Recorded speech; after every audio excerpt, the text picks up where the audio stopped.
नमस्कार दोस्तों, मैं हूं आपका होस्ट प्रमोद। आज हम आए हैं कनाडा के कैलगरी शहर में। कैलगरी शहर की स्थापना जो है 1875 में हुई थी, लगभग 150 साल पहले। आज की डेट में अगर मैं इस शहर की बात करूं तो तकरीबन इसकी जनसंख्या जो है वो 15 लाख है। और कैलगरी शहर के बारे में जो सबसे अच्छी बात वो ये है कि नॉर्थ अमेरिका के अंदर कैलगरी शहर नंबर 1 पोजीशन पे है रहने के हिसाब से। तो आइए आज आपका कैलगरी शहर घुमाते हैं।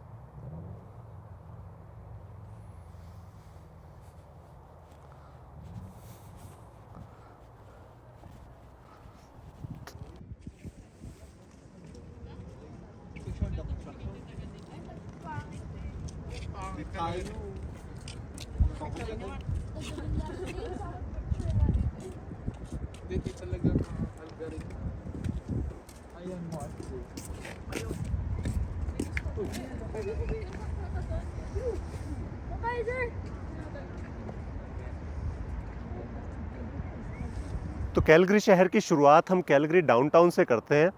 कैलगरी डाउनटाउन के अंदर जो सबसे मेन प्रमुख चीज़ें हैं उनमें से सबसे पहले जो मेरे पीछे आप देख रहे हैं ये पीस ब्रिज है। ये 2010 में बनाया गया था और ये ब्रिज स्पेन में बना था।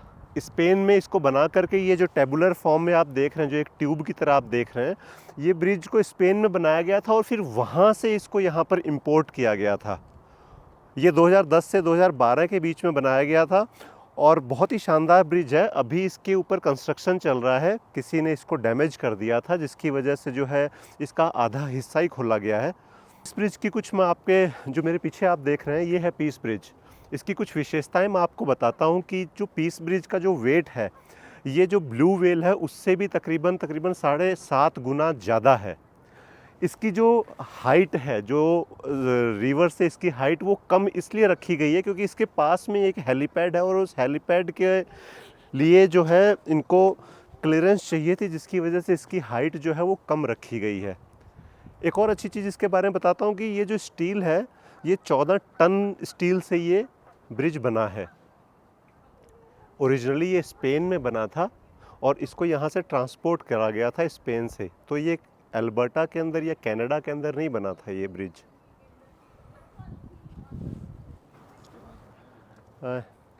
कैलगरी शहर के बारे में एक जो बात मैं आपको बताना चाहूँगा कि दूसरे मेट्रोपॉलिटन शहर में जब आप जाएंगे, जैसे वैंकूवर हो गया या टोरंटो हो गया, तो आपको ये शहर बहुत ज़्यादा रश और बहुत ज़्यादा बिजी होते हैं। लेकिन कैलगरी में ऐसा नहीं है। आप मेरे सामने जो स्ट्रीट देख रहे हैं ये डाउनटाउन की स्ट्रीट है और आज वीकेंड पे मैं यहाँ पर हूँ, फ्राइडे को, और आप देखेंगे कि बिल्कुल भी भीड़ नहीं है यहाँ पर, नॉर्मल सा रश है। और डाउनटाउन के पास में ये पार्क भी है। तो दूसरे क्राउड शहरों की तरह इतना क्राउडेड नहीं है कैलगरी शहर, जो कि मैं मानता हूँ कि एक अच्छी बात है।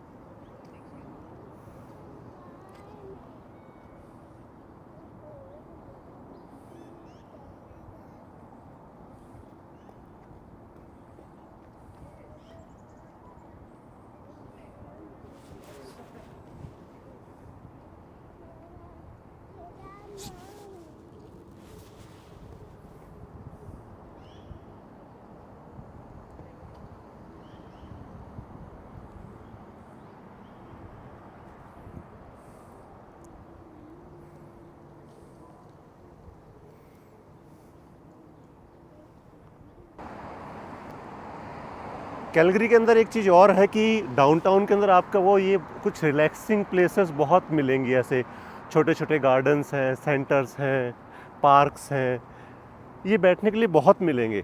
और इस शहर के बारे में एक और बहुत है कि बहुत ज़्यादा सीमेंटेड शहर नहीं है। यहाँ पे आपको डाउनटाउन के अंदर भी बहुत सारी नेचुरल चीज़ें मिल जाएंगी।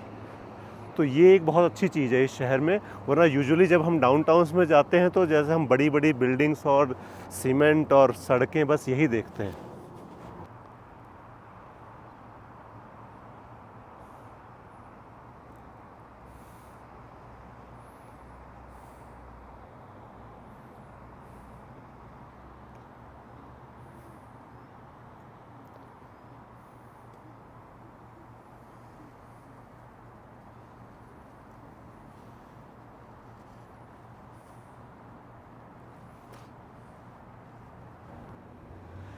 वीडियो की स्टार्टिंग में मैंने आपको बताया था कि कैलगरी डाउनटाउन में उतनी भीड़ नहीं होती।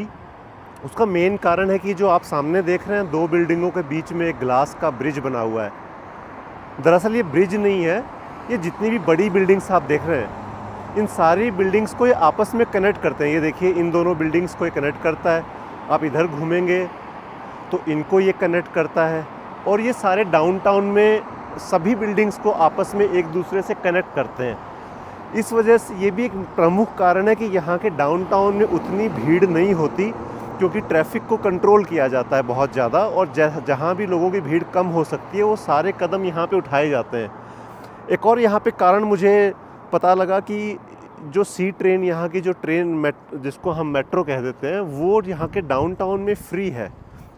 आपको कोई टिकट नहीं लेनी पड़ती अगर डाउनटाउन के एरिया में आप मेट्रो से चलते हैं। तभी आप देखेंगे कि वीकेंड के पर भी जो है कैलगरी का डाउनटाउन इतना रश नहीं होता शाम के वक्त भी। तो ये एक बहुत अच्छी चीज़ है। ये देखिए, इस ब्रिज की मैं बात कर रहा था।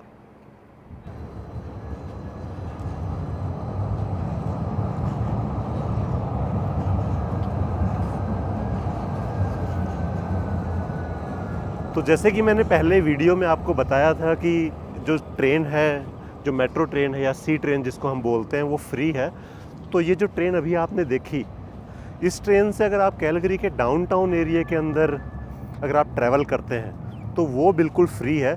जिसकी वजह से यही एक कारण है कि लोग अपनी गाड़ियाँ जो है एक जगह पार्क कर देते हैं और फिर घूमने के लिए ट्रेन का इस्तेमाल करते हैं, क्योंकि एक तो वो फ्री ऑफ कॉस्ट है और दूसरा आपको पार्किंग की समस्या नहीं होती, आपको ट्रैफिक से भी निजात मिलती है। ये सामने आप पुलिस वालों को देख सकते हैं, ये पेट्रोलिंग कर रहे हैं साइकिल पे।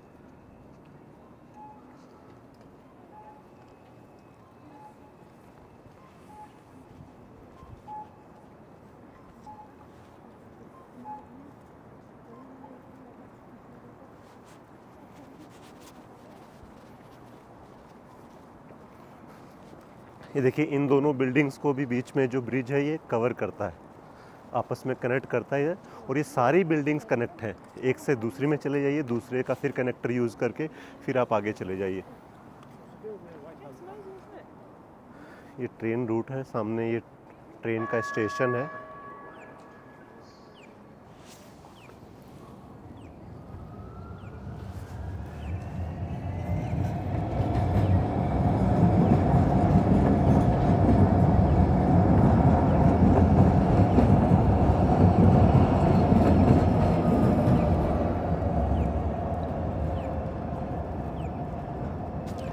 वीडियो में जैसे मैंने पहले बताया कि कैलगरी जो है वो मोस्ट लिवेबल सिटीज़ में आता है और कनाडा का नंबर 1 शहर है रहने के लिए।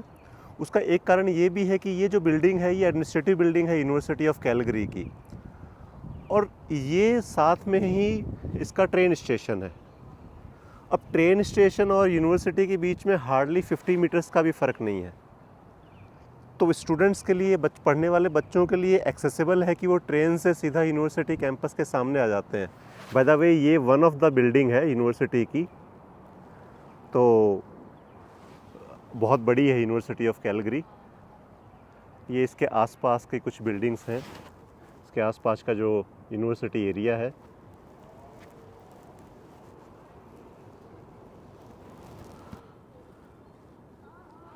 ट्रेन से ट्रैवल करके हम आ गए हैं कैलगरी के ओलंपिक पार्क के अंदर। और कैलगरी ने 1988 की विंटर ओलंपिक्स को होस्ट किया था, तो उसकी याद में इन्होंने ये कैलगरी ओलंपिक पार्क बनाया है। ये यहाँ की मेन स्ट्रीट, सेंटर स्ट्रीट के ऊपर सिचुएटेड है, और ये एक कहा जाए तो ये डाउनटाउन का एक हार्ट भी है। और ये हम आपको कुछ सेंट्रल स्ट्रीट के कुछ आर्किटेक्चर्स दिखा रहे हैं। जब आर्किटेक्चर की बात करें तो आपको मैं बता दूं कि कैलगरी भी जो है वो इंग्लैंड के रूल के अंदर रहा है, या फिर कहें कनाडा जो है वो इंग्लैंड के रूल के अंदर रहा है। तो यहाँ का जो आर्किटेक्चर है वो आप चाहे सिटी हॉल का या गवर्नमेंट बिल्डिंग्स का देखेंगे तो वो कहीं ना कहीं इंग्लिश आर्किटेक्चर से इंस्पायर्ड है। और ये जो आप मेरे पीछे देख रहे हैं ये है यहाँ का सिटी हॉल।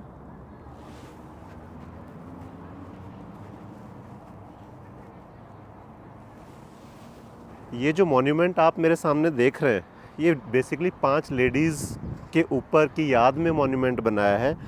इनमें इनका नाम था Ernie, Louis, Nellie Murphy and Henrietta. Basically 1929 के अंदर सुप्रीम कोर्ट ऑफ कनाडा ने एक अपना फ़ैसला सुनाया जिसके अंदर उन्होंने कहा कि जो औरतें हैं वो सेनेट में नहीं शामिल हो सकती। तो ये 5 जो औरतें हैं इन्होंने इसके ख़िलाफ़ एक याचिका डाली और उसके बाद में जो है वो ये फ़ैसला आता है कि जो ये फ़ैसला गलत था और जो ब्रिटिश एम्पायर था उसके जो सुप्रीम कोर्ट था उसने इस फ़ैसले को रिवर्स किया और औरतों को सेनेट में शामिल होने की आज्ञा या फिर राइट्स मिले। तो उनकी याद में ये मॉन्यूमेंट बना है और ये कैलगरी के डाउनटाउन का one of the historic moment है और हिस्टोरिक प्लेस है। ऑलमोस्ट सभी लोग जानते हैं ये जो स्ट्रक्चर्स हैं ये ब्रास से बने हुए हैं जिसको हम तांबा भी कहते हैं। तो ये भी ओलंपिक पार्क में सेंट्रल स्ट्रीट के ऊपर ही सिचुएटेड है और मुझे लगता है कि जो भी औरतें कैलगरी आती हैं उनको यहाँ पे विज़िट करना चाहिए क्योंकि बहुत हिस्टोरिक डिसीजन था ये ब्रिटिश एम्पायर में। कैलगरी की 3rd स्ट्रीट से एक यूनिवर्सिटी ऑफ कैलगरी और ओलंपिक पार्क होते हुए अब हम आ गए स्टीफन्स एवेन्यू।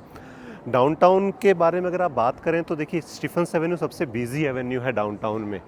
और ये जो मेरे पीछे आप भीड़ भाड़ वाला एरिया देख रहे हैं ये स्टीफन्स एवेन्यू है। इसके ऊपर ज़्यादातर बार, खाने पीने की जगह और आपके शॉपिंग करने की जगह है और बहुत जो ट्रेडिशनल आइटम्स की जो कैलगरी के अंदर दुकानें हैं जहाँ पे ट्रेडिशनल आइटम मिलते हैं उसकी दुकानें जो हैं आप स्टीफन्स एवेन्यू पे आप देखेंगे।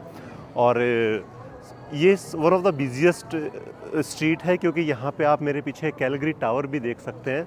जैसे टोरंटो के अंदर CN टावर है वैसे स्टीफन्स एवेन्यू पे ही कैलगरी टावर भी है। हालांकि कैलगरी टावर उतना बड़ा नहीं है जितना कि टोरंटो का CN टावर है, लेकिन स्टिल टावर तो है ही।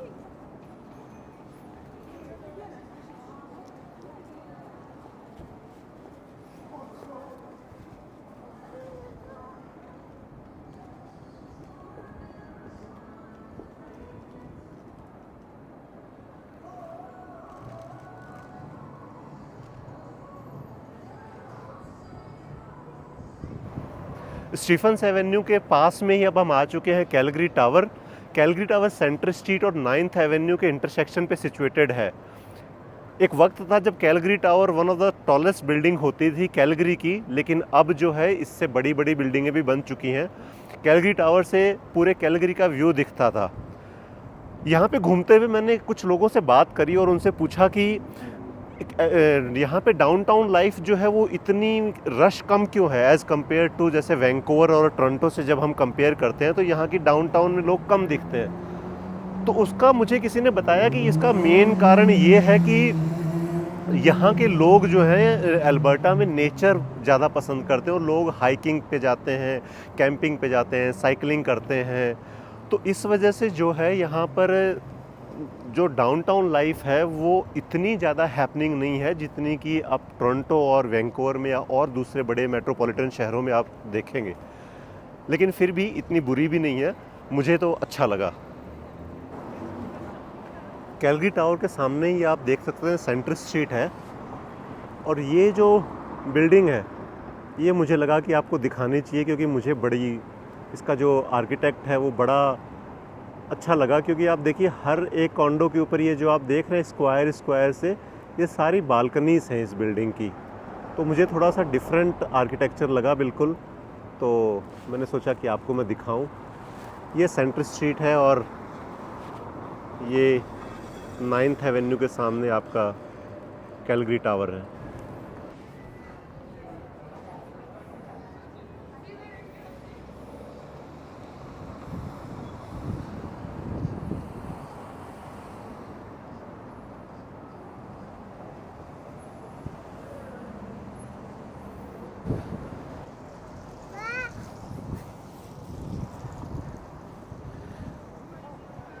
ये इंपीरियल बैंक ऑफ कनाडा की बहुत पुरानी बिल्डिंग है। आपको कुछ लोगों के अंदर बहुत गलत धारणा है कनाडा के अंदर कि कैलगरी जो है वो इतना बड़ा शहर नहीं है। Calgary 5th largest metropolitan city है कनाडा की, और यहाँ पर आपको मैं बात बताऊँ कि ऑयल एंड गैस मैन्युफैक्चरिंग का हब है कैलगरी। ये जितनी बड़ी बड़ी बिल्डिंग्स आप मेरे पीछे डाउनटाउन में देख रहे हैं, ये सारी आपकी बैंकिंग, ऑयल एंड गैस और मैन्युफैक्चरिंग के हेड ऑफिसेस हैं। एक वक्त होता था जब कैलगरी जो है कनाडा का नंबर 2 सिटी थी कॉर्पोरेट ऑफिसेस के लिए। जितनी भी बड़ी कंपनीज थी वो यहाँ पे अपने कॉर्पोरेट ऑफिसेस रखती थी, क्योंकि एक तो द कॉस्ट ऑफ लिविंग है वो यहाँ पे कम है, और दूसरा जो है यहाँ पे टैक्स बेनिफिट्स जो हैं वो सरकार, यहाँ की गवर्नमेंट बहुत देती है लोगों को। आपका चाहे कॉर्पोरेट टैक्स हो, चाहे जीएसटी हो। जीएसटी के मामले में आपको एक मैं बड़ी इंटरेस्टिंग बात बताऊं तो कैलगरी के अंदर, पूरे कनाडा के अंदर सबसे कम जीएसटी है, वो है सिर्फ 5%। बाकी रेस्ट ऑफ कनाडा में कहीं 13% है, कहीं 14% है, या उससे ज़्यादा भी होगा कहीं पर, लेकिन अल्बर्टा के अंदर सबसे कम है जीएसटी। मतलब अगर आप 1 लाख की कार ख़रीदते हैं तो अगर दूसरे शहर में उसके ऊपर 13,000 आपका टैक्स लगता है जीएसटी, लेकिन अल्बर्टा के अंदर सिर्फ 5% लगता है। तो ये भी एक बड़ी अच्छी बात है कैलगरी शहर के बारे में।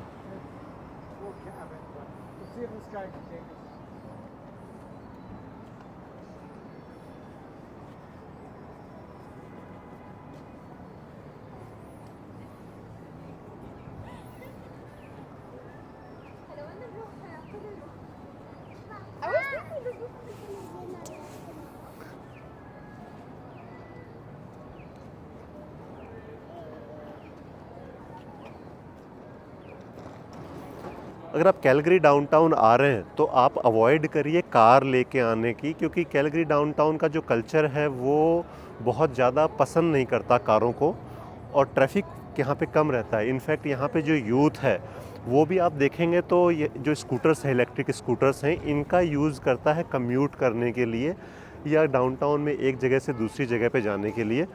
लेकिन लोग कारों का आप देखेंगे बहुत कम यूज़ करते हैं। अगर आप, बहुत सारी स्ट्रीट्स ऐसी भी हैं जहाँ पर कार अलाउ ही नहीं है, आप कार लेके ही नहीं जा सकते, आपको पैदल ही जाना पड़ेगा। जैसे स्टीफन्स एवेन्यू है या ओलंपिक पार्क है, ये पूरा एरिया जो है ये ट्रैफिक रहित एरिया है। यहाँ पे ट्रैफिक इतना ज़्यादा अलाउड नहीं है, लोग अवॉइड करते हैं, और स्टीफन्स एवेन्यू पे तो आप एंटर कर ही नहीं सकते। तो आपको जगह जगह पे हर एक 10 मीटर, 15 मीटर, 20 मीटर पे आपको स्कूटर्स मिल जाएंगे, जो कि आप कुछ मामूली नॉमिनल चार्ज यानी $1 या $1.5 पे आप आगे जा सकते हैं। कैलगरी शहर के बारे में एक बात और मैं आपको बताऊं कि कैलगरी जो है सस्कैचुअन, मैनिटोबा और अल्बर्टा, इन तीनों प्रोविंसेस में सबसे बड़ा शहर है। और अल्बर्टा की जो कैपिटल है वो एडमिंटन है, लेकिन कैलगरी जो है वो सबसे बड़ा शहर है, न कि सिर्फ अल्बर्टा का बल्कि सस्कैचुअन, मैनिटोबा एंड अल्बर्टा, तीनों में से।